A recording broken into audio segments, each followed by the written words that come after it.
Live na. Hello! What's that? Good afternoon. Good afternoon na. Hindi ko na malayan. Afternoon na pala. Good afternoon everyone. Happy Saturday. Saturday 12:51 PM na po dito sa Ontario, Canada. Good afternoon. Good evening. Good morning. Kung saan man po kayo sa mundo. I hope you are having fun, you are healthy, you are happy, and just enjoying life, diba? Ang ganda ng panahon po dito sa amin. 17 degrees. Oh my God. Ang sarap. Napaka ng araw. So I hope you guys are the same kung saan man po kayo. And yeah, so it's Tita here. Kumustamos? Abigail, thank you for watching. You're the first one. Thank you. I just came on, and then thank you for watching. And mag-hi ka naman, kuya. Hello. Kasama. That's my son, right? We're just going home. Of course, nagturo ako kanina, and then just going home. We just had fun, and then we went shopping a little bit, and then now we're going home. It's a beautiful day. We're gonna enjoy this afternoon. Yeah. So anyhow, thank you guys. Thank you. Shout out sa aking mga followers diyan, mapabago man o mapaluma. Thank you. I appreciate you guys very much. And sa pag comment nyo sa mga post ko, pag-share nyo, thank you, Ryder, thank you for watching. I hope your day is amazing. But anyhow, nilagay ko po diyan sa aking caption, pag-uusapan natin ay, ang sabi ko diyan, don't let failure, Gina, thank you for watching. Don't let failure or your past mistakes hinder you or stop you from moving forward. Bakit ko po nasabi yan? Because again, when I come on live, most of my topics ay talagang Mary Joy. Thank you for watching. Oh, ang dami nyo guys. Thank you na sinasamahan nyo ako. Madaling araw na dyan sa Pilipinas. But if you are here in Canada, of course, it's afternoon. Depends kung saan man kayo. Iba morning. But anyhow, I hope you're healthy, you're happy, you're having fun. Coffee muna tayo. Coffee break muna. Diana, whoa, dami nyo. Thank you. Thank you for tuning in. Yeah, so anyhow, pag-uusapan natin is, don't let your failure or your past mistakes hinder you from moving forward.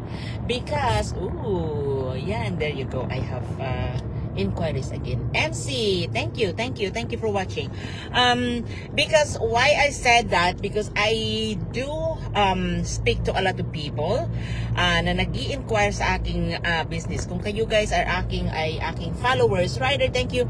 You know that I have a business that I am growing online, kaya ako nasa Facebook nagla-live or nagpo-post because we are sharing our business or we promote our business. Ayan, bumalik. Thank you guys, nandiyan pa kayo.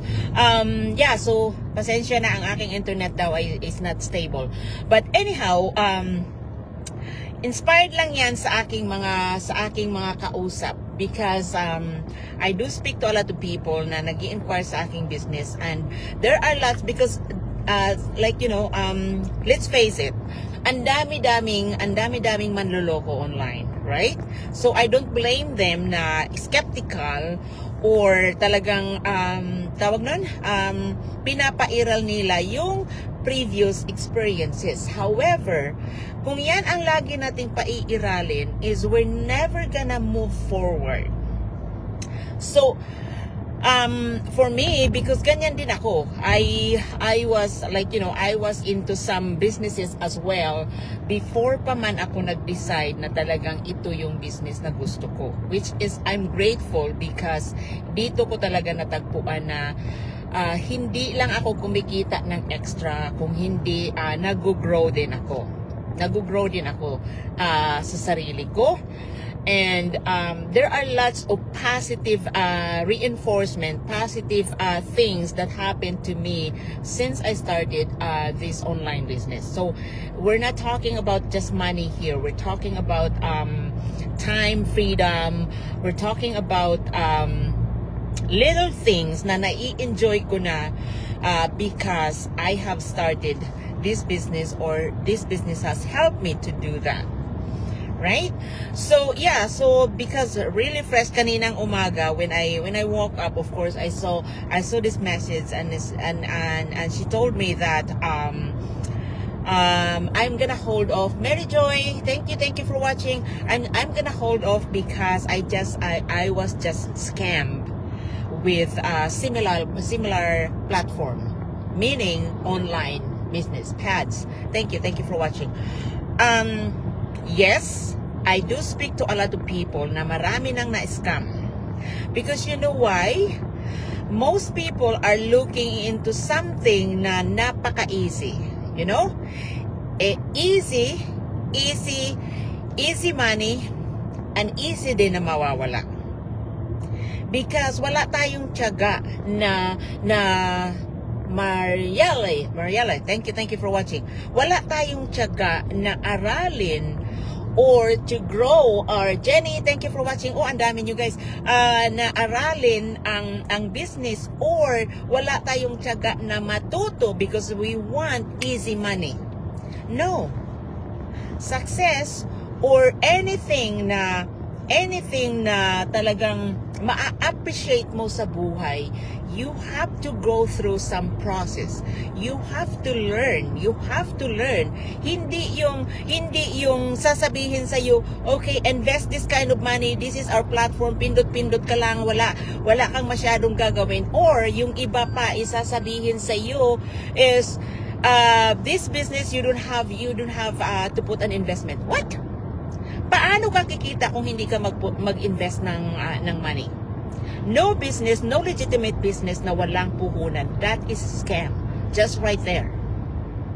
Kung ako yung aalukin mo, nasasabihin mo sa akin, nakikita ka, hindi mo kailangan ng puhunan. No way. Because I know some way, somehow, meron kang ilalabas na pera. It's either na mag-ano ka ng inventory, punuin mo yung garage mo ng inventory. What do you call that? Diba? Kasi wala kang, kahit anong gawin mo, kahit anong gaano kaliit na business yan, maglabas ka ng pera. Magbenta ka ng taho, hindi ka ba maglalabas ng pera? Maglalabas ka rin ng pera. Mag-e-effort ka, maglalako ka, anong tawag mo dyan? Mag-i-spend ka ng time, anong tawag mo dyan? Right? So why not go big? Where hindi lang pera ang pag-uusapan, kung hindi i-improve mo rin ang sarili mo. Yes, it will take time. It will take time. I'm not gonna tell you that it's gonna be easy. No, but it is doable. Kaya lagi kong sinasabi, ang pinakapuhunan mo to improve your life, to succeed, is your willingness to learn.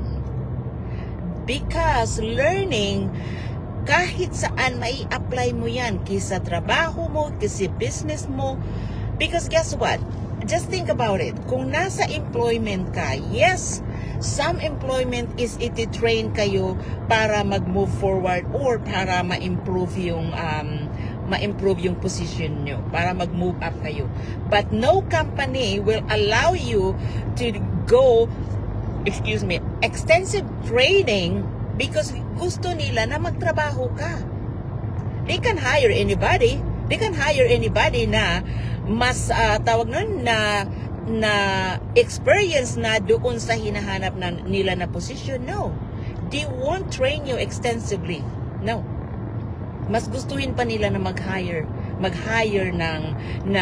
ng fresh mind, ng fresh na utak na meron ng experience doon sa kailangan nila. So, learning, wag niyong katakutan na mag-learn kayo because you can apply it any area of your life.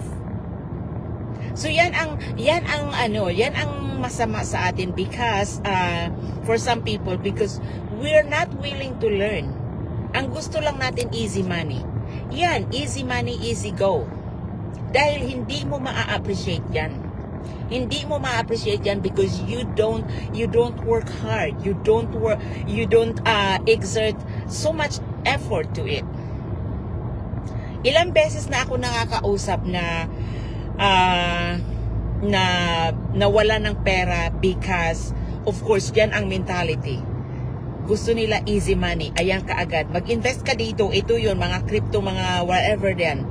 Tapos, nakuha yung pera nila and then nawala na yung website. Cynthia, thank you for watching. Thank you guys. Thank you na sinasamahan nyo ako. Medyo wound up ako ngayon.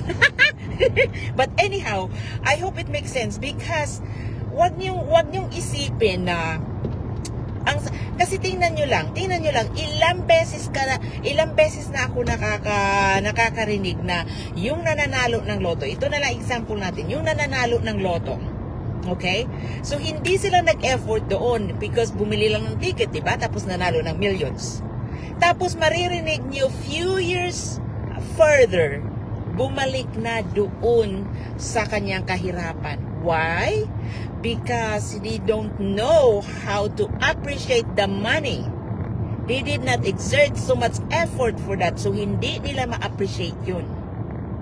Diba? Pero tingnan mo ang mga tao na galing sa kahirapan pero nag-work hard, nag-invest sa sarili, nag-invest kung ano man, paano nila minultiply ang kanilang pera? Sila yung mas mga down to earth, sila yung mas talented, sila yung mas madali na malalapitan because na-appreciate nila kung gaano kahirap nila sila na nag-umpisa ng kanilang business. Sila yung more giving because they know, they have done it. Diba? Sila yung more understanding, more approachable because pinagdaanan nila yun. Mas na-appreciate nila kung ano yung success nila at saka na-multiply nila ang pera nila. It's because they know how hard it is. Right? So yun ang ano ko. And then, ang ano pa dyan is you are giving power doon sa bad experience mo. Kasi yun ang sinasabi ko. It's like, okay, sasabihin mo sa akin na I'm gonna hold off because I was scammed. So, ibig sabihin, wala kang control sa sarili mo. Right? So, you're giving your power to the bad experience. So, anong mangyayari sa'yo? Yan na, na-stuck ka na. Diba? You won't move forward because you're scared. So, yun ang binigyan mo ng power, yung takot mo. Yun ang binigyan mo. Elizabeth, thank you for watching. Ang dami niyo guys. Thank you na sinasamahan niyo ako. I hope it makes sense though, but yun ang binibigyan mo ng power.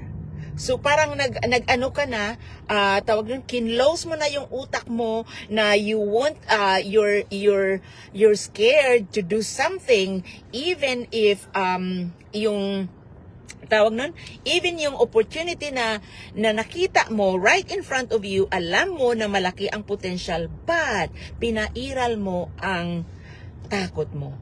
So sino ang ano doon? Sino ang boss? Yung takot mo, di ba? Hindi ikaw.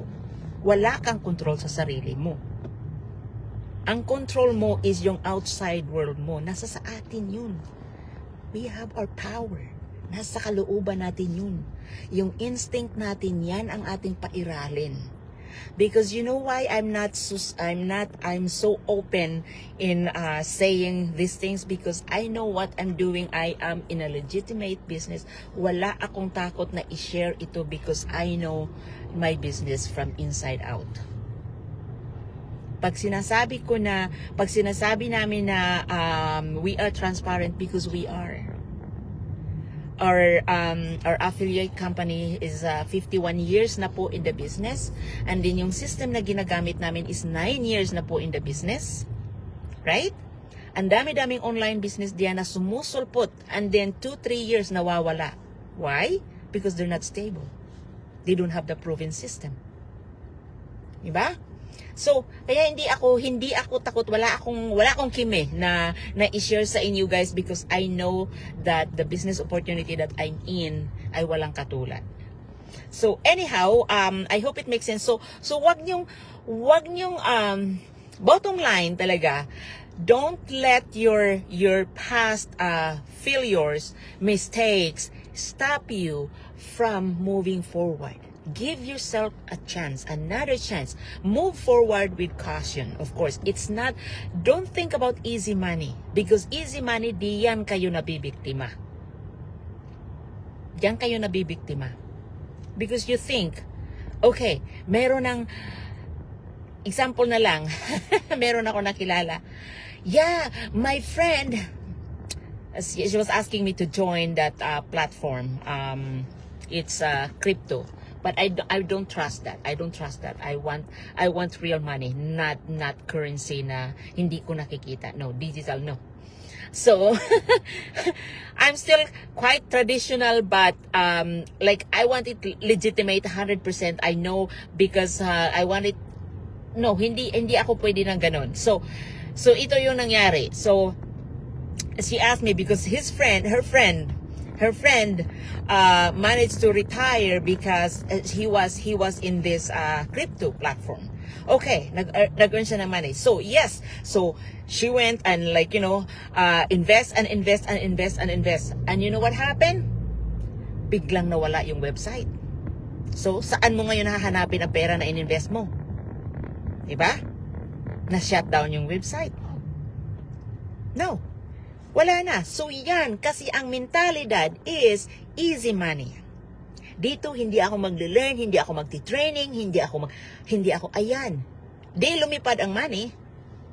Diba? Sayang.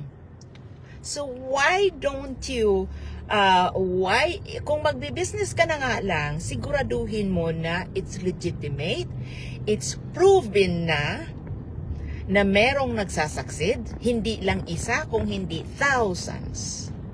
Ang business community namin is more than 200,000 people, and how many millionaires na ang nagawa ng community neto? Marami. Super. Thousands. We're not talking about just a few people that have succeeded in the business. Thousands. So guys, I hope it makes sense sa inyo. But anyhow, information is naandyan lang sa aking website.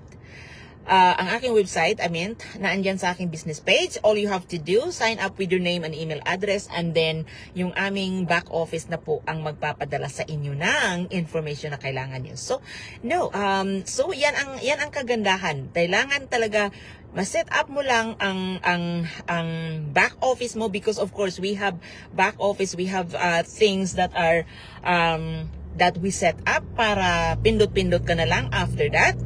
And on top of that, may mag-guide sa inyo so saan kayo makakakita ng business na ganun. Liberty, thank you for watching. Excuse me. Saan kayo makakakita ng ganun? Na merong maghahawak ng kamay nyo para i-train kayo, para malaman nyo, para maging successful kayo. Kaya lagi kong sinasabi, all you need here, hindi mo kailangan na may master's degree ka, hindi mo kailangan na magaling ka sa English, hindi mo kailangan na tawag nun, na meron kang na tech sabi ka, hindi mo kailangan na may business background ka. Ang kailangan mo is yung willingness mo to learn. Ang willingness mo na magpaturo, because we are here to help you, to guide you para maging successful ka rin. Napakadali niyan. Napakadaling gawin. Yung willingness mo lang. Diba? Napakadaling gawin yan. But of course, you have to spend money, because as I mentioned it earlier, this is a legitimate business. Yes, may puhunan. Yes, may puhunan. Okay po? But anyhow, I hope it makes sense. Medyo wound up ako ngayon, guys. Medyo, ako talagang pump up ako, because I'm so inspired. I'm so inspired. So, every single day, I'm inspired to do more. Yun ang maganda. Kasi yun nga sinasabi nila, if you are happy to wake up and you are looking for someone that you can help, then you are in your purpose. Yeah? But anyhow, I hope it makes sense, guys. So, anyhow, thank you so much na sinasamahan nyo pa rin ako. Ang dami nyo. Thank you. I appreciate your presence and I appreciate you tuning in. And I hope it makes sense to you. And if you are, again, for more information, just sign up on my website po. Just your name and email address and din yung back office na po namin ang bahala sa inyo. We have a promotion this month lang wherein, you can earn 4 times the commission. But anyhow, it's a very, very good promotion. Oh my God. Grabe. Thousands kaagad ang kikitain mo if you're willing to, like, you know, to jump with your 2 feet and you trust your instinct. Yan ang makukuha mo. But anyhow, thank you again. Maraming salamat. Hindi na po ako magtatagal. Maraming salamat na sinasamahan niyo ako palagi. Thank you. I hope it makes sense. Doon po sa manonood ng replay, I appreciate you guys very much. Thank you. Thank you again, not only for my followers, but for the people that are popping into my business page or my personal page. Thank you. And enjoy the rest of your Saturday. Magpapaalam na po ako. God bless you all.